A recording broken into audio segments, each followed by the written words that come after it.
इस इबादत का हिस्सा बन सकूं और प्रभु का मैं धन्यवाद दे सकूं। खुदावंद का मैं धन्यवाद देता हूं। पादरी साहब आज इस इबादत का हिस्सा नहीं है अपने काम की वजह से।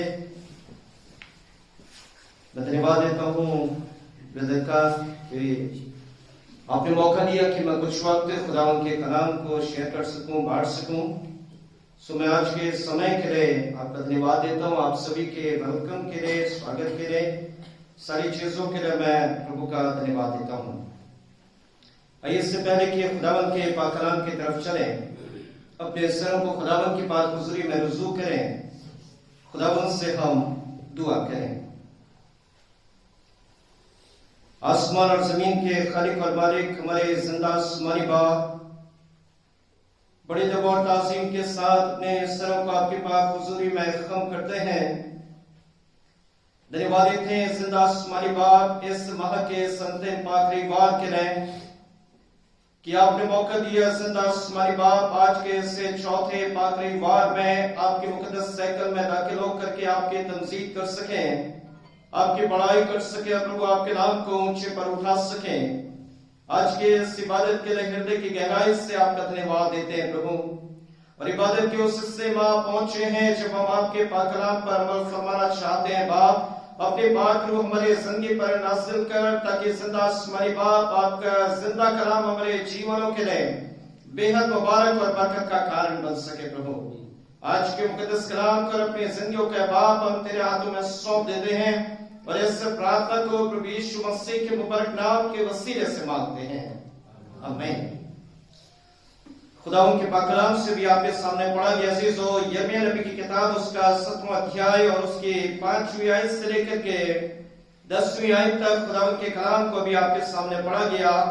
इसी पैसेज पर मैं आज की सुबह में इस वक्त में मैं आपके ध्यान को केंद्रित करना चाहूंगा। इस नए साल के 28वें दिन में हम पाए जाते हैं। हम उसके लिए प्रभु का धन्यवाद देते हैं क्योंकि इबादत का समय ना तो हमारी काबिलियत के मार्फत मिलता है और ना ही हमारी खूबी के मार्फत मिलता है। इबादत का जो समय हमारी जिंदगी के अंदर मिलता है वो खुदावंद की ओर से मिलता है। बाइबल जिक्र करती है, वचन 118 और 24 में लिखा है, this is the day that the Lord has made, we will rejoice and be glad in it. आज का दिन है यहोवा ने बनाया, हम इसमें आनंदित और मगन हो। प्रभु हमारे जीवन के अंदर इबादत का समय देता है कि हम उसकी तमजीद करें, उसकी बढ़ाई करें और जो नियामतें प्रभु ने हमारे जीवन में दी हैं उसके एवज में हम प्रभु का धन्यवाद दें। वचन 103 कहता है, हे मेरे मन यहोवा को धन्य कर और जो कुछ मुझ में है उसके पवित्र नाम को धन्य कर। हमारी जिंदगी के अंदर क्या हो सकता है? हमारी जिंदगी के अंदर हमारे अल्फाज हो सकते हैं। हमारी जिंदगी जो खुदावंद की नियामत है, जो मुकद्दस साइकिल में पेश होती है, हम खुदावंद की तमजीद करने पाते हैं। राजा दाऊद अपनी जुबानी कहता है, उन समयों से बढ़कर मेरी जिंदगी के लिए वो समय बेहद मुबारक है जो मैं खुदावंद की डेवड़ी में गुजारता हूँ। हम अपनी जिंदगी के एक लंबे समय को इससे जहां में गुजारते हैं, लेकिन थोड़ा वक्त हम खुदावंद के हक़ में गुजारते हैं जो समय हमारे जीवन में देता है। लेकिन हम अपनी जिंदगी को सेल्फ एनालाइज करें। यदि हम 80 वर्ष से इससे जहां में जिंदा रहते हैं या 100 वर्ष जिंदा रहते हैं, हमारी जिंदगी कितने बार खुदावंद की डेवड़ी में आके खुदावंद की परस्तिश करती है या खुदावंद के जलाल को जाहिर करती है, हम इस बात पर अमल फरमाएं। शायद हमारी जिंदगी का बहुत बड़ा हिस्सा इस जहां में गुजर जाता है, मेहनत और मशक्कत में गुजर जाता है, परिवार की जिम्मेदारियों को निभाने में गुजर जाता है। लेकिन अजीजों, वो जो लंबा हिस्सा हमारे जीवन में बरकत का कारण बनता है, एक छोटे से हिस्से से बनता है। यानी कि अजीजों, जो वक्त आप में खुदावंद की डेवड़ी पर गुजारते हैं, वो लंबे समय के लिए जो आप में जहां में वक्त को गुजारते हैं, वो मुबारक और बरकत का बाइस होता है। खुदा का कलाम कहता है, एक छोटी से वक्त को या छोटी सी जिंदगी को खुदा की हुजूरी में लाना एक बड़ी बरकत का वारिस बनना है। खुदा का कलाम कहता है, 3 बातों की तरफ आज के इस वक्त में मैं आपके ध्यान को केंद्रित करना चाहूंगा। बहुत सी बातों का जिक्र भैया ने किया है, लेकिन एक ही बात का जिक्र करूंगा।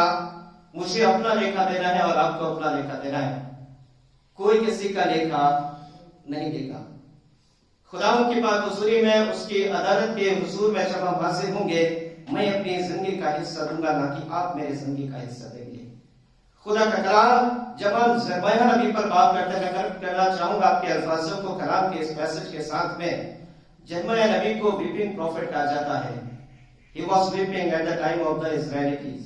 जब वो इजरायलियों के साथ में है, वो रो रहा है, अपनी आंखों से आंसू बहा रहा है। What was reason? क्या रीजन था? वो अपनी आंखों से आंसुओं को बहाता है। उसके अल्फाजों पर अमल फरमाए। उसके अल्फाज कहते हैं, काश मैं बटोहियों के बीच में चला जाता।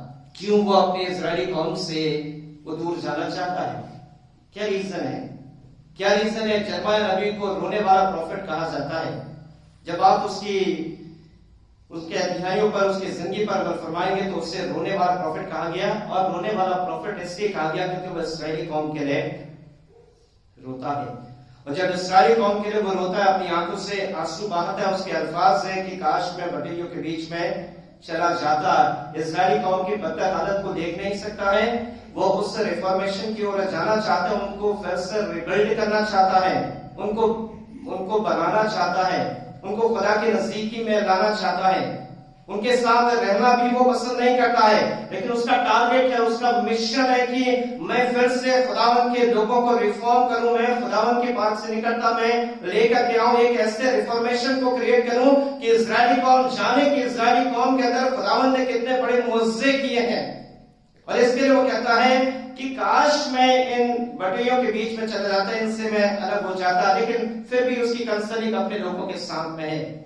असीसो, जब हमारी जिंदगी खुदा की सन्निकटता से दूर होती है तो खुदा में आवाज देता है। यिर्मयाह नबी खुदावन से इजरायली कौम के लिए दुआ करता है, वो उन्हें बनाना चाहता है, खुदा की नजदीकी में उन्हें लाना चाहता है। अब्राहम और जब हम आदम और हवा की बात करते हैं, बहुत ही तीसरे बाब में जेनेसिस चैप्टर 3 के अंदर बड़ी शानदार रिफाकत है। और इससे शानदार रिफाकत में खुदावन आदम और हवा से मिलता है। लेकिन बस एक ही चीज रही इस रिफाकत के टूटने का कारण, और वो कारण क्या है? बता सकता हूं रीजन क्या है रिफाकत का टूटने का? जेनेसिस चैप्टर 3 कहता है, परमेश्वर दिन के ठंडे के समय आदम और हवा से मिला करता था। लेकिन रिफाकत टूटने की वजह क्या है? क्यों प्रभु को यह आवाज देनी पड़ी, आदम आदम तू कहां है? रीजन क्या था? रीजन क्या था? आज्ञा ना मानना रीजन था। बेसिकली सिन, गुनाह। ये गुनाह हमारे जीवन को प्रभु के सन्निकटता से दूर ले जा देता है। खुदा का कलाम कहता है, आदम और हवा को यह आज्ञा दी थी कि जो भले और बुरे ज्ञान के वृक्ष का फल है उसके फल को मत खाना। लेकिन जैसे ही उन्होंने उसके फल को खाया, वो रिफाकत टूट गई। और प्रभु आता है, फिर भी आवाज देता है। प्रभु अपने लोगों को आवाज देता है। और प्रभु क्या आवाज देता है? आदम आदम तू कहां है? यानी कि अजीजों, हमारी जिंदगी यदि गुनाह की हालत में भी है, प्रभु हमारे जीवन के अंदर एक ऐसे बदलाव को लाना चाहता है कि हम प्रभु की सन्निकटता में आ जाएं। और इसीलिए आदम को आवाज देता है, आदम आदम तू कहां है? उसके बाद गुनाह पर अमल फरमाएंगे तो गुनाह बढ़ता ही चला जाता है। लेकिन फिर भी खुदावंद ने अपने अजीजों को नहीं छोड़ा है। 430 वर्षों की गुलामी में चले जाते हैं, खुदावंद नहीं छोड़ा है। लीडर मोसेस को खड़ा कर दिया, 430 वर्षों की गुलामी से आजादी मिल जाती है। सैमुअल को आवाज दी जाती है, सैमुअल तू कहां है? प्रभु का कलाम कहता है 430 वर्षों की गुलामी से छूटते हैं, और उसके बाद जब उस बेयामान जंगल में है, 40 इयर्स का ये जर्नी है, ये यात्रा है। कलाम कहता है अजीजों, खट्टे और मीठे सफर में इनके जीवन में कमियां भी आती हैं। और ये कहते हैं हम तो मिस्र में ही अच्छे थे। लेकिन प्रभु अपनी वाचा को पूरा करता है, और प्रभु कहां ले जाता है? कनान में लेकर के जाता है। और बाइबल जिक्र करती है जहां दूध और मधु की धाराएं बहती हैं। परमेश्वर अपनी इस्राएली कौम को ऐसे ही नहीं ले जाता है। कनान में जो ले जाने का मकसद है वाचा का पूरा किया जाना। लेकिन वहां पर भी तो लोग रह रहे थे। क्या प्रभु ने अपने लोगों के लिए वहां पर स्थान को खाली नहीं किया? प्रभु अपने लोगों के लिए कुछ भी कर सकता है। बाइबल से कहती है everything is possible with God. प्रभु के साथ हर एक चीज संभव है। प्रभु ने इस्राएली कौम के साथ वाचा को बांधा है, यदि मैं कनान में ले जाऊंगा तो मैं वो लेकर के जाऊंगा। और प्रभु लेकर के जाता है, 7 बड़ी जातियों को वहां से निकालता है। खुदा का कलाम कहता है बरबस 7 बड़ी जातियों को वहां से निकालता है और इस्राएली कौम को कहां ले जाता है? खिलान में लेकर के जाता है। लेकिन हमारा भरोसा, हमारा ईमान कितना हमारे जिंदा खुदा पर है। बाइबल जिक्र करना चाहती है हम लाल समुद्र में रास्ता नहीं बना सकते हैं, लेकिन प्रभु क्या करता है? रास्ता बनाता है। प्रभु जो है कड़वे पानी को मीठे पानी में तब्दील करता है। प्रभु कर सकता है, प्रभु कर सकता है, लेकिन वो कब तक हमारे जीवन के लिए करेगा और हमारा विश्वास कब तक उस पर पुख्ता ना होगा। कलाम 3 बातों की ओर ले जाना चाहूंगा। उस ईमान को जो कि अब्राहम का था, सारे का था, इसहाक का था और तमाम अजीजों का था। अजीजों वो ईमान जो है मुआवजा दिखाता है। बाइबल जिक्र करती है, यदि आप जर्माया चैप्टर 17 में जाएंगे, 7वां बाब उसकी 5वीं आयत पर लिखा है, यहोवा यूं कहता है श्रापित वह पुरुष जो मनुष्य पर भरोसा रखता है। एक इंसान दूसरे इंसान पर भरोसा नहीं रख सकता है। इंसान धोखा दे सकता है, लेकिन हमारा खुदावन कभी भी धोखा देने वाला नहीं है। जोशिया चैप्टर 1:5 कहता है कि यहोवा परमेश्वर ना तो तुझे धोखा देगा और ना कभी त्यागेगा। जोशिया चैप्टर 1:5 कहता है हमारा परमेश्वर धोखा देने वाला नहीं है। मैं आप पर भरोसा एक इंसान होने के नाते रख सकता हूं, लेकिन अजीजों हम एक दूसरे को धोखा दे सकते हैं। बाइबल जिक्र करती है, यहोवा यूं कहता है श्रापित वह पुरुष जो मनुष्य पर भरोसा रखता है। मैं आपको साल्वेशन नहीं दे सकता हूं, ना आप मुझे साल्वेशन दे सकते हैं। इसकी डेफिनेशन सीधे से है, सीधा सा है कि जो बाइबल जिक्र करती है, लिखा खुदा के कलाम में, जो मनुष्य पर भरोसा रखता है उसका सहारा लेता है। कुछों को घोड़ों पर भरोसा है, कुछों को रथों पर भरोसा है, लेकिन मैं तो अपने जिंदा खुदा पर भरोसा रखता हूं। यानी कि सीधे कमाल की बात है, यदि हम सिनर हैं, यदि हम गुनहगार हैं, रोमन चैप्टर 5:12 एक बड़ी उम्दा बात करती है। यदि रोमियो उसका 5वां अध्याय उसके बारे में को मेहरबानी से खुद पढ़े तो इस बात से हम वाकिफ हो जाएंगे कि हमारी जिंदगी के अंदर जो गुनाह इनहारिट हो गया और कैसे हमारा ईमान जो कमजोर हो जाता है, लेकिन प्रभु इसे कैसे बलवान बनाना चाहता है। रोमन्स चैप्टर 5:12 यदि कोई मेहरबानी से पढ़े, रोमियो उसका 5वां अध्याय उसके 12वीं आयत। इसलिए जैसे मनुष्य के द्वारा पाप जगत में आया और पाप के द्वारा मृत्यु आई और इस रीति से मृत्यु सब मनुष्य में फैल गई, इसलिए कि सब ने पाप किया। हम ये नहीं कह सकते हैं कि in those days we were not present, उन दिनों में हम नहीं थे। बाइबल जिक्र करती है गुनाह किसने किया? आदम ने किया, हवा ने किया, लेकिन क्या हुआ? मृत्यु सब मनुष्यों में फैल गई। आज बाइबल जिक्र करती है, जॉब चैप्टर 14:5 में लिखा है, मनुष्य के दिन नियुक्त किए गए उसके महीनों की गिनती मेरे पास थी और परमेश्वर ने ऐसा सिवाला वादा है कि कोई उसे पार नहीं कर सकता है। एक इंसान दूसरे इंसान को साल्वेशन नहीं दे सकता, सहायता जरूर कर सकता है, लेकिन मैं उद्धार नहीं दे सकता हूं। आप मुझे उद्धार नहीं दे सकते हैं। बाइबल जिक्र करती है, लिखा है कि जो पुरुष जो मनुष्य पर भरोसा रखता है श्रापित है। यानी कि चीजों जो पहली बात है, अगर हम दुनियावी सफर में हैं और अपनी जिंदगी पर अमल फरमाएं तो हमारे जीवन का यह पाप कैसे दूर होगा जब तक हम रिपेंट नहीं करेंगे। यीशु मसीह की जो फर्स्ट टीचिंग एंड प्रीचिंग है वो कहता है मन फिराओ क्योंकि स्वर्ग का राज्य निकट आया है। यानी कि अजीजों सबसे बड़ी बात है, यीशु मसीह जरूर है कि वो इंसान बनकर के इस जहान में आया, but he was not Sinner, वो गुनहगार नहीं था, वो पवित्र था, वो निष्कलंक था और उस पर भरोसा रखना जरूरी है। और यदि उसके जीवन में किसी प्रकार की कमी होती तो शायद हमारे जीवन में उद्धार नहीं होता। बाइबल से क्या करना चाहती है, एक इंसान इस जहान में आता है। हमने क्रिसमस को सेलिब्रेट किया, नए साल को सेलिब्रेट किया, आज 28वें दिन में बाइबल जिक्र करती है और बताती है अजीजों कि बड़े आनंद के साथ हम क्रिसमस को सेलिब्रेट करते हैं। इज़ाया चैप्टर 9 चैप्टर 6 और 53 ये प्रोफेसी जो इज़ाया ने 740 के अंदर की बड़ी उम्दा है और उसके बारे में बताया जाता है, उसका अभिषेक इसीलिए हुआ है। इसलिए जरूर है कि आज से ह्यूमन बीइंग को है? मुकद्दस है। जब हम किसी मुकद्दस इंसान को टच करते हैं तो हमारी जिंदगी कैसी हो जाती है? पवित्र हो जाती है। जब हम यीशु के पास आते हैं, वो शख्स जो मनुष्य पर भरोसा रखता है वो कभी सक्सेस नहीं हो सकता है। एक बड़ी शागिर्दों के साथ एक बड़ी रिफाकत है। जब हननिया और सफीरा शागिर्दों के साथ एक मुबारक रिफाकत में है, सेंट पीटर के साथ है, तमाम डिसिपल्स है। कलाम कहता बड़ी शानदार रिफाकत है और आराम के साथ अपने जीवन को यापन करे हैं। एक ख्यालात ने उनकी जिंदगी को ही मुझसे ले लिया, और वो ख्यालात क्या है कि उन्होंने एक छोटे से हिस्से की जमीन को बेचा, और इस बात का जब उन्होंने बेचा तो कुछ हिस्सा उसमें से रख लिया। हननिया ने भी इस बात को कहा कि नहीं, इतने में बेचा था।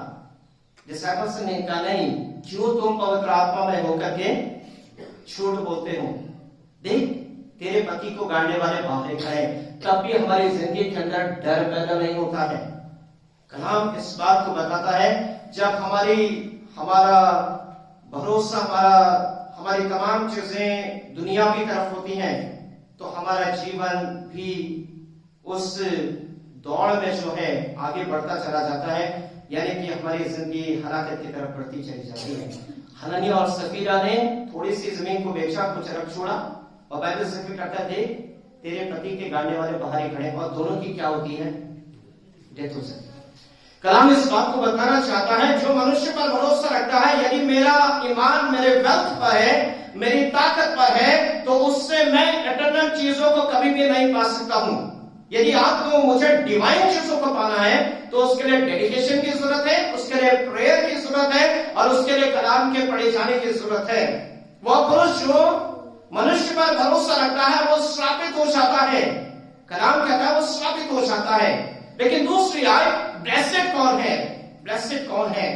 और उसके बाद जब हम आखिरी आयतों पर अमल फरमाते तो 7वीं आयत पर जिक्र करती है, धन्य वो पुरुष जो यहोवा पर भरोसा रखता है, जिसने परमेश्वर का अपना आधार माना हो। यानी कि अजीजों, दूसरा जो शख्स जिसका भरोसा जिंदा खुदावन पर है, उसके जीवन में बरकतें बहने लगती हैं, उसके जीवन के अंदर ट्रांसफॉर्मेशन आता है, उसके जीवन के अंदर बदलाव आता है। एक इंसान जिसका भरोसा यहोवा पर नहीं है, दुनियावी चीजों पर है, उसका जीवन स्पॉइल हो जाता है। यूडास का यही हुआ। बाइबल जिक्र करती है जैसे यीशु मसीह का वो चुंबन लेता है, यीशु मसीह को गिरफ्तार करा देता है, लेकिन उसकी जिंदगी का हश्र क्या है? उसके जीवन का हश्र क्या है? क्या वो जिंदा रहता है? क्या होता है? वो मर जाता है। वो मर जाता है। जब हमारी जिंदगी प्रभु से दूर हो जाती है, कई बार हमारा जीवन भी हमारे हाथ से चला जाता है। लेकिन धन्य वो पुरुष जो यहोवा पर भरोसा रखता है और जिसने अपना आधार यहोवा को, परमेश्वर को माना हो। लास्ट टाइम में जब हमारी जीवन इस दुनिया से भी जब रहमत फरमाने के करीब है, यदि हमारी जिंदगी रिपेंट करती है तो प्रभु हमारे जीवन के अंदर एक अनोखे बदलाव को पैदा कर देता है। धन्य वो पुरुष जो यहोवा पर भरोसा रखता है। आखिरी वक्त में भी जो इंसान यहोवा पर भरोसा रखता है, उसके जीवन के अंदर ट्रांसफॉर्मेशन आता है। उससे डाकू की बात करें, वो डाकू ने एक ही बात को कहा, जब तू अपने राज्य में आए तो मेरी स्तुति लेना। ना जाने कितने मर्डर किए होंगे, ना जाने कितना उसने अपनी जिंदगी के अंदर गुनाह किया होगा।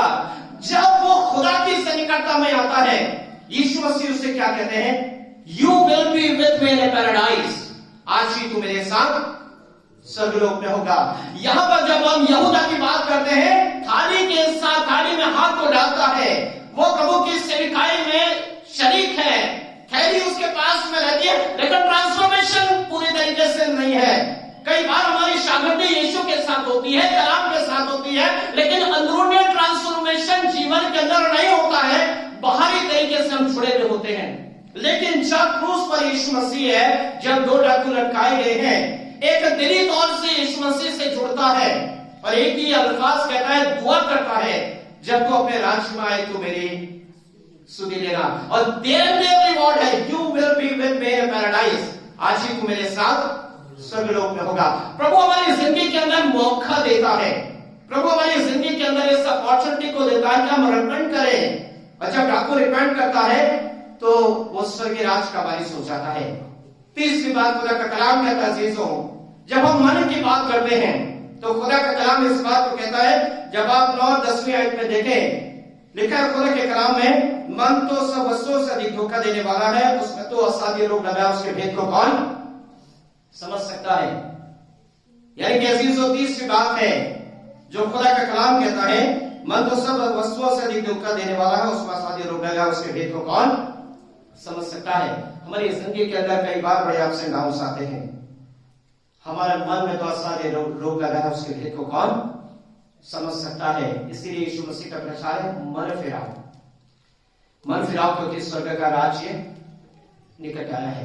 प्रभु ने आपके मेरे जीवन में इस अपॉर्चुनिटी को दिया है कि हम अपने जीवन को प्रभु की इस निकटता में लेकर के आए। प्रभु हमारे जीवन में इस मौके को देता है। 2024 का प्रभु ने ये मौका मेरे और आपकी जिंदगी के अंदर इनायत किया है। कभी हर इंसान के अंदर है, एक पासवान भी ये नहीं कह सकता है कि मेरे जीवन में कमी नहीं है। बाइबल जिक्र करती है, यदि हम अपने जीवन में ये कहें कि हम परफेक्ट हैं, नोबडी इज परफेक्ट। खुदा का कलाम कहता है सिर्फ परफेक्ट कौन है? यीशु मसीह। कलाम इस बात को कहता है, जब प्रभु ने इस अपॉर्चुनिटी को हमारे जीवन में दिया है, जब प्रभु ने इस अपॉर्चुनिटी को 2024 प्रभु ने हमारे जीवन में दिया है, तो ये कैसे बरकतों भरा हमारे जीवन के लिए हो सकता है, ये हमें सोचना है। एक आयत को मैं खुदा के कलाम से मेहरबानी से पढ़ें, भजन संहिता उसका 65वां अध्याय उसकी 11वीं आयत, साम्स चैप्टर 65 वर्स 11। खुदा का कलाम एक बड़ी उम्दा बात करता है।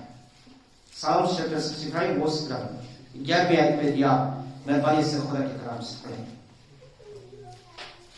अपनी भलाई से भरे हुए वर्ष पर तूने मानो मुकुट धर लिया है, तेरे मार्ग में उत्तम उत्तम पदार्थ पाए जाते हैं। ये एक सबसे बड़ी बात है कि तेरे मार्ग में उत्तम उत्तम पदार्थ पाए जाते हैं। लेकिन उन उत्तम उत्तम पदार्थों को हम कैसे अपने जीवन में पाएंगे? यीशु मसीह बड़ी उम्दा बात करके रहा था, तो जिंदगी मैं हूं। और कलाम क्या कहता है? 11वीं आयत में लिखा है, अपने भलाई से भरे हुए वर्ष पर तूने मानो मुकुट रख दिया है, तेरे मार्गों में उत्तम उत्तम पदार्थ पाए जाते हैं। 29:11 कहता है, शर्माया जो करना है मैंने तुम्हारे विषय में बनाई, वो हानि की नहीं वरन भले की है। और यहाँ पर 65:11 कहता है कि उसके मार्ग में उत्तम उत्तम पदार्थ पाए जाते हैं। आप और मैं उन उत्तम उत्तम चीजों को अपने जीवन में कैसे पाने पाएंगे? कैसे अपने जीवन में उन तमाम चीजों को हम रिसीव करने पाएंगे? सेंट पॉल कहता है, मैं उस निशाने की ओर दौड़ा चला चाहता हूं ताकि उस इनाम को पाऊं जो कि खुदावंद ने मेरी जिंदगी के लिए रखा है। कलाम आज के इस वक्त में मेरे और आपके सामने एक बड़े चैलेंज को रखना चाहता है। दुनिया भी तमाम चीजों से आप और मैं वाकिफ हैं। इबादत गाहों की बात करें, इंस्टीट्यूशन की बात करें, तमाम चीजों से आप वाकिफ हैं। किसी भी चीज से कोई इंसान अछूता नहीं है। लेकिन अजीजों, जरमयाह की बात भी हमारे जीवन में इस बात को कौन हमारे जीवन के अंदर, हमारे जीवन में उस मोटिवेशन को लेकर के आएगा कि हम खुदावंद की हैकल को बनाने पाएंगे, खुदावंद की चीजों को हम बनाने पाएंगे। यिर्मयाह नबी इस्राएली कौम के लिए रोता है और बनाना चाहता है। खुदा का कलाम कहना चाहता और बताना चाहता है अजीजों कि परमेश्वर के अजीजों ने परमेश्वर की यरूशलेम की शहरपनाह टूट गई थी। नेहमिया क्या करता है?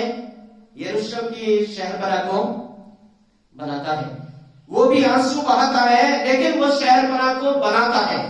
और यहाँ पर यिर्मयाह नबी भी इस्राएली कौम को प्रभु की सन्निकटता में लाना चाहता है, उसको करीब लाना चाहता है, फिर से बनाना चाहता है।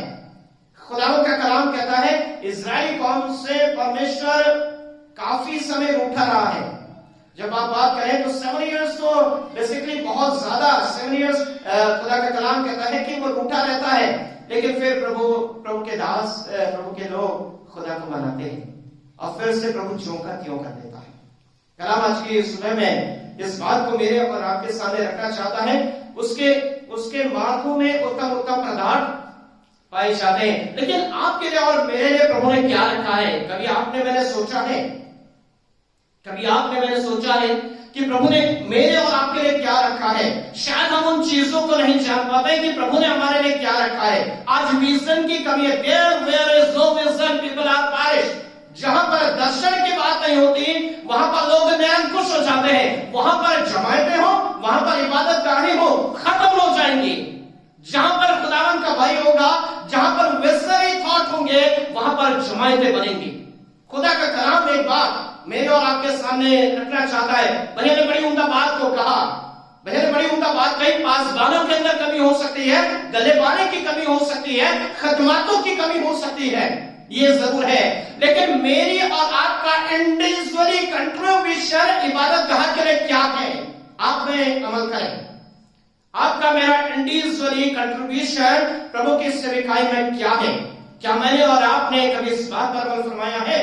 खुदावन के खादिम कहां से हैं? कभी हमने विचार किया खुदावन के खादिम कहां से हैं? खुदावन के खादिम जमायतों से हैं, स्वर्ग से नहीं है। खादिम कहां से हैं? मैं कहां से हूं? जैसे कि मुझे बहुत से लोग जानते हैं, मैं कहां से हूं? जमायत का हिस्सा था। I was member of the Methodist church Mukteshwar. I born and brought up here, but God chose me. I am sharing the word of God here because of God.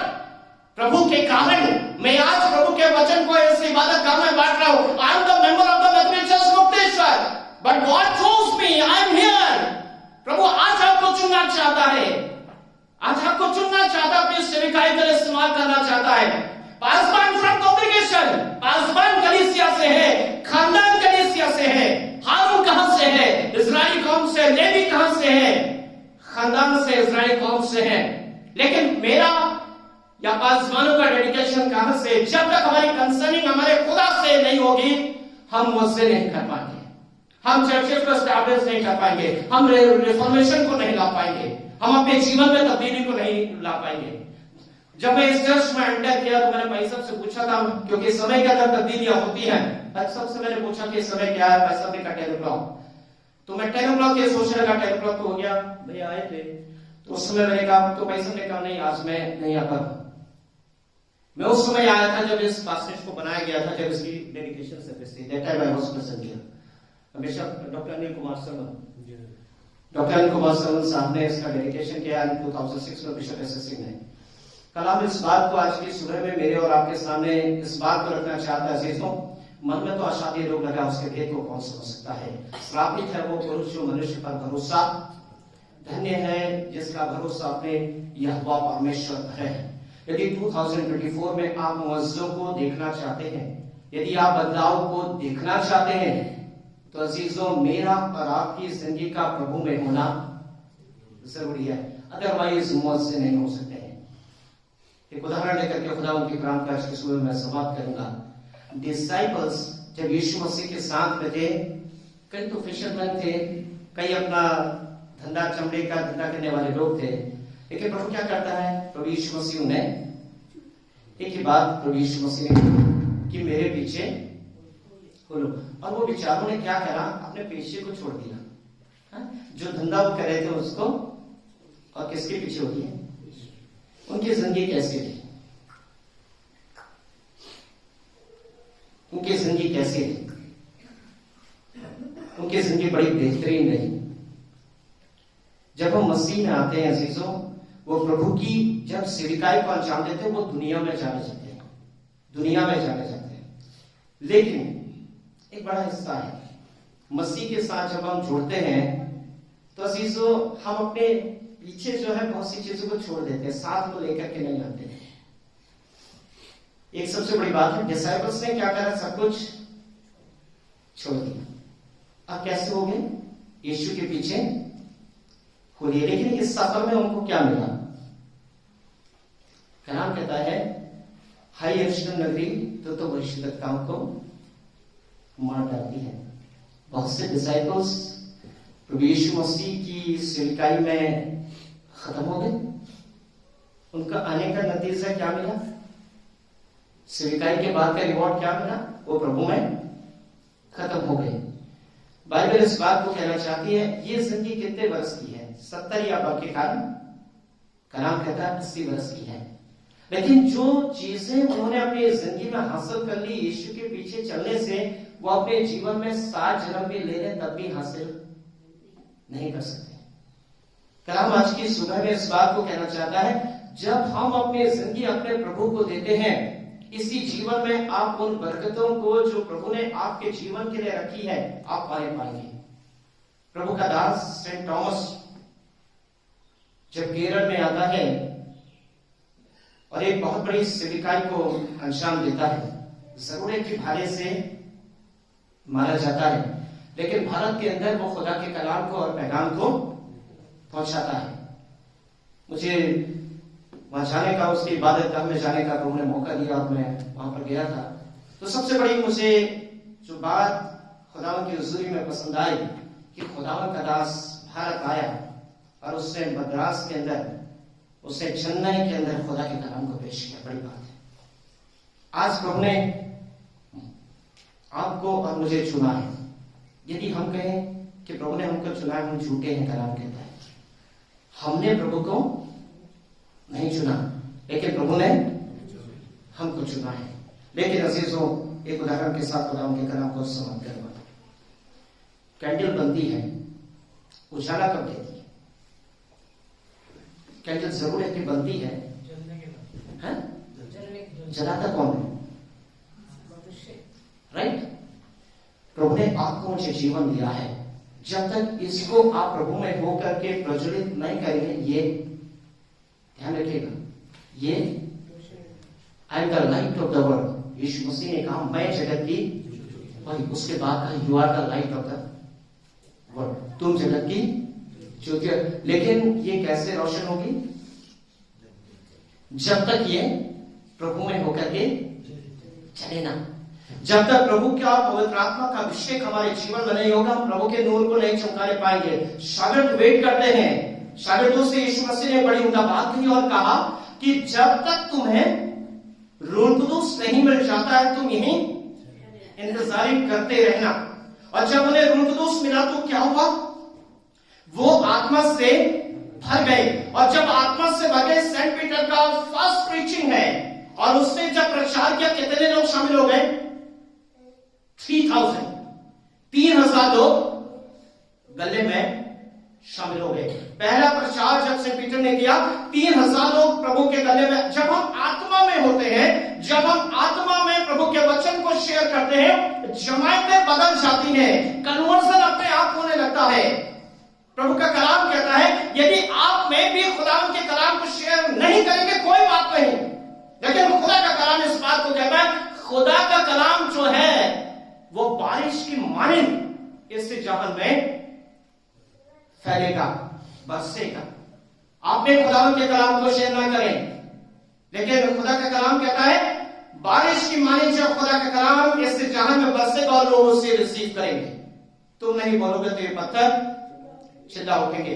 कलाम आज के सुबह में इस बात को कहना चाहता है, जब शागिर्द पवित्र आत्मा से भर गए, जमायतें एशिया माइनर के अंदर बढ़ने लगी, रूह कुदूस ने अपना काम आरंभ कर दिया, और आज भी रूह कुदूस अपना काम हमारे बीच में कर रहा है।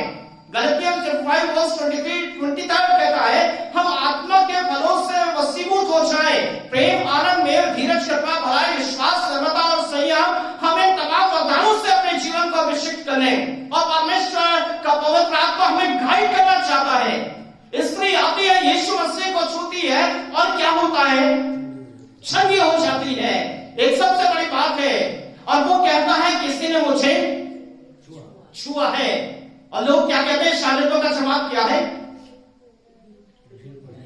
शागिर्दों का जवाब है कि इतनी बड़ी भीड़ है प्रभु, लोग तेरे ऊपर, लेकिन वो फिर भी कहता है कि किसी ने मुझको छुआ है।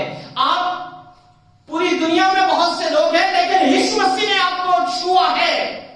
प्रभु आपके जीवन में उस ट्रांसफॉर्मेशन को लाना चाहता है। उसे एहसास है कि मेरा दास या मेरी दासी या मेरे सेवक या मेरे बिलीवर्स मेरे काम को आगे बढ़ाएंगे।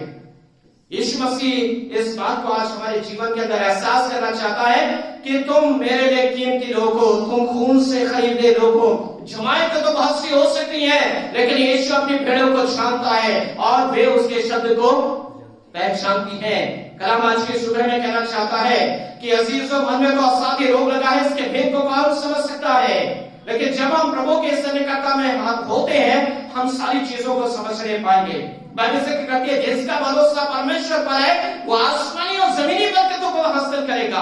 बाइबल से कहती है श्रापित है वो मनुष्य जो मनुष्य पर भरोसा करता है। लेकिन प्रभु ने आपके लिए मेरे लिए 24 में बहुत सी बरकतों को रखा है, लेकिन आपने उससे कैसे रिसीव करें ये मेरी और आपके जिंदगी पर निर्भर करता है। यदि आप प्रभु को समय देंगे तो प्रभु भी आपको समय देगा, यदि हम प्रभु को समय नहीं देंगे तो प्रभु भी हमें समय नहीं देगा। सीधी सी बात है। कलाम आज के सुबह में इस बात को मेरे और आपके सामने रखना चाहता है। 2024 को हम बरकतों भरा अपने जीवन के लिए बना सकते हैं, लेकिन कैसे बनाएंगे यह हमारे जीवन पर निर्भर करता है। एक ही बात कहना चाहूंगा, प्रभु अपना दर्शन अपने लोगों को देता है और वचन इस बात को कहता है कि अंत के समय में तो जवान क्या पाएंगे, रोया पाएंगे, दर्शन पाएंगे। कलाम इस बात को मेरे और आपके सामने रखना चाहता है आज की सुबह में। अजीजों, खुदावंद ने हमको चुना है और खुदावंद ने जब हमको चुना है तो अजीजों प्रभु हमारे जीवनों को अपनी महिमा का इस्तेमाल करना चाहता है। प्रभु इस बात को मेरे और आपके जीवन को मोटिवेट करना चाहता है कि हम प्रभु के काम आए। 70 और 80 100 वर्ष के बाद तो हर एक इंसान को चले जाना है, लेकिन जिन लोगों ने प्रभु की सेविकाई को किया है वो सबसे बड़ी बात है। मिशनरियों ने एक बहुत बड़ी खदमत को दिया है। आपने जैसे बताया कि तमाम जो चर्चेस हैं उनको हम देख सकते हैं, उनके हालातों को देख सकते हैं, ये कड़वी सच्चाई है, हम इससे अछूते नहीं हैं। लेकिन मेरा कंट्रीब्यूशन मेरे खुदा के लिए क्या है? यदि मैं चीजों को प्रभु के बनाऊंगा तो मैं बरकत का वारिस होऊंगा। तमाम चीजें मेरे और आपके जीवन में बनेगी और प्रभु इसी चीज को कहना चाहता है जो प्रभु ने हमारी चीज हमारे हाथों में दी है। शायद हमने मेहनत और मशक्कत ना की हो, लेकिन बरकतों को रिसीव किया। वो फादर से हमने बड़ी बरकतों को रिसीव किया है, लेकिन उसे तो हम मेंटेन कर सकते हैं, उनको तो हम बना सकते हैं। यदि मैं किसी ओहदे पर हूं और यदि ओहदे का इस्तेमाल मैं प्रभु के कामों में ना करूं तो वो ओहदा मेरे लिए बेकार है। आज मैं डीएस हूं, आज मैं बड़े लेवल का पास्टर हूं, डायरेक्टर हूं, अगर वो तमाम चीजें हमारे हाथ से चली जाएंगी हमारे हाथ में कुछ भी नहीं रह जाएगा। कलाम आज की सुबह में कहना चाहता है कि तुम मेरे लिए कीमती हो। जो मेरे लोगों को छूता है वो मेरी आंख बुद्धि को छूता है, लेकिन उसके लोग कैसे हो उसके से नहीं करता मैं। प्रभु हमारा साथ हर वक्त देने के लिए तैयार है। आप किसी भी परिस्थिति में क्यों ना हो, लेकिन प्रभु आपको उठाता है। लेकिन हमने सोचा कभी हम प्रभु की सन्निकटता में ज्यादा समय बिताएं। बिल्कुल सही बात है, 2 से 3 घंटा वर्शिप होती है। मैथोडिस्ट का पैटर्न 1 आवर 1.5 आवर, लेकिन जितना हम खुदा को समय देंगे। एक बहुत बड़ी उम्दा बात मैंने अपने प्रचार में कही थी कि जो राजा दाऊद कहता है, जो समय मैं खुदावंद तेरी देवड़ी पर गुजारता हूं वो सारे समयों से बढ़कर है। हमारा ज्यादातर समय कहाँ होना चाहिए? खुदावंद की हुजूरी में होना चाहिए, लेकिन हमारा ज्यादा समय कहाँ है? संसारिक चीजों पर है। आप अंदाजा लगाएं 70 या 80 ईयर्स हम अपनी लाइफ को यदि जीते हैं तो अधिक समय काउंट करें। इस साल हम 366 डेज को हम जिएंगे, लेकिन ये 366 दिन हमारे कहां पर होंगे? क्या 52 संडे हम चर्च आएंगे? कितने हैं? हाँ, कितने बार आएंगे? और कितना समय हम रेस्ट जो डेज है कितना है? अपना अंदाजा लगाएं कितने दिन है? 366 दिन। तो 366 डेज है इस बार। कितना समय आपने बाहर गुजारा? हाँ, आप अंदाजा लगाएं, राइट? 114 डेज आपने दुनिया में गुजारी। हो सकता है बीच में कोई वर्शिप हो सकता है कोई सेमिनार हो, ज्यादा से ज्यादा हो। यदि हम 52 डेज को लगाएं, लेकिन हमारा ज्यादा समय कहाँ है? लेकिन ये 52 दिन भी 314 दिन के लिए मुबारक और बरकत का कारण बन सकते हैं। जब 52 संडे हमारे जीवन के लिए 314 दिन बरकतों को दे सकते हैं, यदि आप में ज्यादा समय प्रभु को देंगे तो वो कितना बरकत का बाइस बचाएंगे। बस एक उदाहरण देकर खुदा के कलाम को समाप्त करूंगा। मिशनरियों का जो डेडिकेशन था, नॉट फॉर 52 संडेज, उनका सेक्रीफाइस कैसा था? उन्होंने अपने राष्ट्र को छोड़ दिया, उन्होंने अपने खानदानों को छोड़ दिया। और जब हम अल्मोड़ा चर्च की बात करें तो जब जेएस बर्डन वहां पर आए थे 1840 के अंदर, वहां पर 40 इयर्स उन्होंने सर्विसेज को दिया। 87 में उनकी डेथ हो गई। छोड़ दिया अपने परिवार को, वहीं खत्म हो गए, वहीं खत्म हो गए, वहीं खत्म हो गए। हम अंदाजा लगाए, हम जिस जगह पे बॉर्न हुए, हम बड़े, हमने उस जगह को क्या दिया? उन्होंने तो आकर के इबादत गाहों को दिया, उन्होंने आकर के हमें क्या दिया? इंस्टीट्यूशन को दिया। हाँ, और हमने क्या किया? ये तो बेस डाले या फिर हम उससे बर्बाद कर रहे हैं। देखिए हमने क्या दिया, जिस जगह में हम पैदा हुए हमने क्या दिया, हमारा उसमें कंट्रीब्यूशन क्या रहा? जरूर है कि मैं नॉर्थ इंडियन रीजन कॉन्फ्रेंस के साथ काम कर रहा हूँ। यदि मुक्तेश्वर चर्च की बात करें, 1932 का वो चर्च है, लेकिन उसमें हमारा कंट्रीब्यूशन कितना है?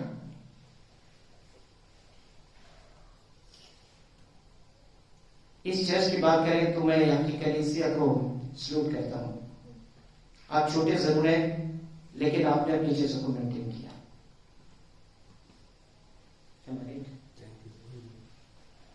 इसके पास्टर्स को आपने बनाया है, उसमें मैं मौजूद था, और उसके बाद भी रिनोवेशन के बाद कई बार मैं आया हूं। लेकिन मैं उस कांग्रेगेशन को सल्यूट करता हूं जो अपनी चीजों को बनाते हैं और उठाते हैं, पासवान हो या पासवान। इजरायली कौम के साथ यदि कोई लीडर नहीं है, कोई बात नहीं। प्रभु ने किसको भेजा? प्रभु ने किसको भेजा? 430 वर्षों की गुलामी से जब आजाद हुई इजरायली कौम, किसको भेजा? हाँ? उसके जीवन की हमने हिस्ट्री को देखा होगा। वो क्या बचना चाहिए था? मूसा बचना चाहिए था? बचपन में कैसे बचता है? बचपन में तो पानी में बहते हुए। हाँ? लेकिन लीडरशिप देता है, और जहां जाना चाहता है, जहां दिल इच्छा जाने के लिए नहीं जा पाता। लेकिन प्रभु क्या करता है? वो इस्राएली कौम का मसीहा होता है, टोकरी में बहा दिया जाता है। जिंदगी बचने की उम्मीद नहीं है, प्रभु उसको बचाता है, प्रभु उसको बचाता है, और इस्राएली कौम के लिए उसे खड़ा करता है, तैयार करता है। और क्या करता है? अपनी महिमा के लिए इस्तेमाल करता है। कनान नहीं जाने पाता है, कनान नहीं जाने पाता, कोई बात नहीं, लेकिन एक ग्रेट लीडरशिप है मोसेस के इस्राएली कौम के लिए, प्रभु के लिए। जब 10 हुकुम माउंट सिनै पर प्रभु जो है उसको देता है, एक बहुत बड़ा दर्शन है प्रभु का मोसेस के लिए। मूसा को एक बहुत बड़ा दर्शन देता है। वो निगाहें प्रभु को नहीं देख सकती हैं, यानी कि हम, मेरी जिंदगी में यदि गुनाह है, मैं प्रभु को नहीं देख सकता हूं। जब मूसा प्रभु से बात करता है, अजीजों, प्रभु से जब बात करता है तो वो क्या करता है? प्रभु क्या करता है? हम उसकी निगाहों के, उसके फेस के दर्शन नहीं कर सकते, क्योंकि हम जिंदा, इतना नूर है कि हम प्रभु के को सामने से नहीं देख सकते। लेकिन मोसेस को क्या मिलता है? प्रभु का दर्शन मिलता है, और प्रभु का ये दास उसकी प्रभु की पीठ को, बड़ी बरकत की बात है, बड़ी बरकत की बात है, जिससे खुदा चुनता है, प्रभु अपना दर्शन देता है। मेरी आपके लिए प्रभु से दरख्वास्त है कि आपको प्रभु का दर्शन मिले, और जहां प्रभु का दर्शन मिलेगा कोई चीज रोकती नहीं है, थमती नहीं है, वरन क्या होती है? बढ़ती जाती है। प्रभु का कलाम आज की सुबह में कहना चाहता है, 2024 में हम बढ़ते और फलवंत होते जाएं, क्योंकि प्रभु में हम चुने हुए लोग हैं, प्रभु ने हमको चुना है। और प्रभु आज के इस वक्त में इसी बात को कहना चाहता है अजीजों, कि हम प्रभु के लिए इस्तेमाल हो। मूसा को प्रभु इस्तेमाल कर सकता है, एलीशा को प्रभु इस्तेमाल कर सकता है, जोशुआ को प्रभु इस्तेमाल कर सकता है। आज वो हमें इस्तेमाल करना चाहता है। हो सकता है आपको पहले ग्रंथ के अकॉर्डिंग कोई वरदान मिला हो, किसी को गाने का है, किसी को बचाने का है, किसी को भविष्यवाणी का है, किसी को दान का है, किसी को प्रार्थना का है। ये वरदानों से जब कलीसियाएं बनती हैं, रुकती नहीं है। एशिया माइनर के अंदर जब सेंट पॉल जाता है, वो हर जगह कलीसियाओं की स्थापना करता है, और वो उसकी लालसा क्या रहती है? मैं फिर से आपको रिविजिट करूंगा, मैं आपको विजिट करूंगा, ताकि वो देखे कि कलीसियां बढ़ रही हैं और फलवंत हो रही हैं या नहीं हो रही हैं। खुदा का कलाम आज की सुबह में कहना चाहता है, हम अपने प्रभु के लिए या प्रभु की उस सेविकाई के लिए, उस मिनिस्ट्री के लिए हम क्या कर सकते हैं, हम सोचें। 2024 को उसके मार्गों में उत्तम उत्तम प्रकार पाए जाते हैं। जवान सियों को तो घटी हो सकती है, लेकिन मेरे डरवैयों को किसी भी बड़ी वस्तु की घटी नहीं होगी। हमारी जिंदगी का ये विश्वास होना चाहिए कि ये 2024 हमारे जीवन के लिए प्रभु की उपस्थिति में बड़े बरकत का बाइस होगा और हम प्रभु की उपस्थिति में बढ़ेंगे। हम छोटा सोचते हैं, लेकिन प्रभु हमारे लिए बड़ा सोचता है। हमारी सोच सीमित होती है, लेकिन प्रभु की सोच असीमित होती है। हम अपने लिए छोटा सोचते हैं, हमारा घर बन जाए, हमारे बच्चे बढ़ जाए, बच्चों की मैरिज हो जाए, परिवार हो जाए, अच्छी जॉब लग जाए, इतने तक हमारा जीवन सीमित होता है। लेकिन प्रभु तो क्या करता है, जोसेफ को वो क्या बनाता है, प्राइम मिनिस्टर बनाता है। मिस्र के अंदर वो प्राइम मिनिस्टर बना देता है। कितनी बड़ी बात है। हम थोड़ा सोचते हैं, लेकिन हमारा प्रभु बड़ा सोचता है। आप और मैं तो उतने हिस्से में रहना चाहते हैं, लेकिन वो कैनान में ले जाना चाहता है। कैनान में लेकर के जाता है जहां दूध और मधु की धाराएं बहती। प्रभु हमारे लिए बेहतर सोचता है। हम अपनी सोच को संकुचित ना करें, वरन हम क्या करें, प्रभु में बढ़ते जाएं। ये 2024 बड़े विश्वास के साथ आपके मेरे जीवन के लिए बरकत का बाइस होगा। कलाम कहना चाहता है, मांगोगे तो दिया जाएगा, ढूंढोगे तो पाओगे, और खटखटाओगे तो तुम्हारे वास्ते खोला जाएगा। आप प्रभु से मांगिए, वो आपका पिता प्रभु आपको देगा। वो प्रोवाइडर है, वो प्रोटेक्टर है, वो सब कुछ है, वो हमारे लिए सब कुछ करेगा। लेकिन आपका मेरा विश्वास प्रभु पर पुख्ता होना चाहिए कि हाँ, प्रतीति कर लो कि हमें मिल गया। और जरूर है कि प्रभु 2024 में जो आपके रेजोल्यूशंस हैं, जो आपकी इच्छाएं हैं, जो आपकी तमाम चीजें, प्रभु उससे फुलफिल करेगा। सिर्फ आप उससे मांगे, प्रभु देगा, प्रभु देगा। और प्रभु अपनी बरकतें हमारे जीवन में देता है। आइए हम प्रभु से प्रार्थना करें। आसमान और जमीन के खालिक और मालिक, हमारे जिंदा आसमानी बाप, आपके पाक कलाम की रोशनी के लिए हम आपका धन्यवाद देते हैं प्रभु। यदि आपका उम्दा कलाम हम तक ना पहुंचता तो प्रभु शायद हम आपको जान नहीं पाते। लेकिन आपका धन्यवाद देते हैं प्रभु, आपके रसूलों के लिए, आपके खिदमत गुजार संगियों के लिए परमेश्वर, जिन्होंने प्रभु एक बहुत बड़ी सेविकाई को अंजाम दिया और कलाम की रोशनी को प्रभु हम तक पहुंचाए। प्रभु आज के जिंदा कलाम के लिए प्रभु हम आपका धन्यवाद देते हैं और आपसे प्रार्थना करते हैं प्रभु कि हम कलाम का ये शाम अपने जिंदगी को पहनाते हुए हम आगे बढ़ते चले जाएं। प्रभु हम तेरे जलाल को जाहिर करें परमेश्वर। जो नियामतें, जो बरकतें आपने हमारे जीवन में दी है परमेश्वर, हम उसको शेयर करें, उसको बांटें, उसकी गवाही को पेश करें प्रभु, ताकि लोग विश्वास करें और बड़े विश्वास के साथ प्रभु अपने जीवन को आपके पाक उपस्थिति में प्रभु सरेंडर कर सकें। प्रार्थना करते प्रभु यहाँ की कलीसिया के लिए, इबादत गाह के लिए परमेश्वर, इस्राएल नगर में जितने भी अजीज हैं, जितने परिवार है परमेश्वर, हम प्रार्थना करते हैं कि आप सबको आशीष दे प्रभु। आप बच्चे से लेकर बड़े तक की हिफाजत करें जिंदा खुदावन। आप सबको संभालें और सबको अपनी बरकतों से सैर और आसूदा करते हुए जिंदा आसमानी बाप आप अपने जलाल के लिए इस्तेमाल करें। आपका विशेष अनुग्रह, आपकी उपस्थिति, आपके पवित्र आत्मा के वरदान इस कलीसिया में बहुतायत के साथ पाए जा सकें। और जिंदा खुदावन ये कलीसिया बहुत से खानदानों के लिए, बहुत सी कलीसियाओं के लिए परमेश्वर नमूने और बरकत का कारण बन जाए परमेश्वर।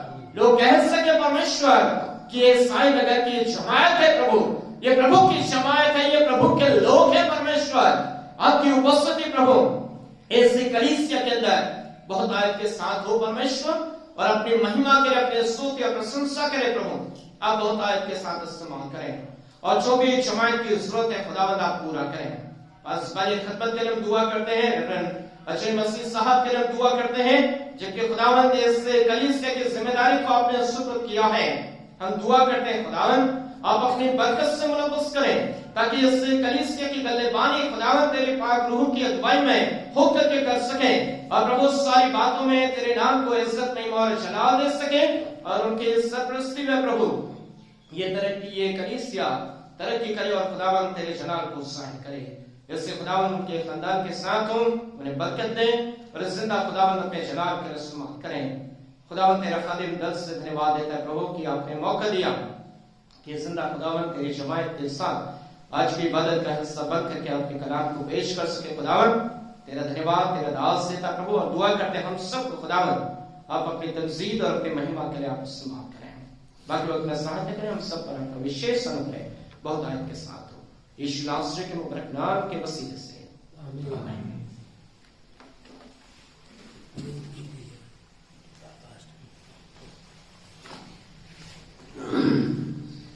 थैंक यू भैया, आपने बहुत अच्छा मैसेज हम लोगों को दिया और एक अच्छी खुराक हमको प्राप्त हुई है। और हमको वास्तव में जो भैया ने भी बोला कि हम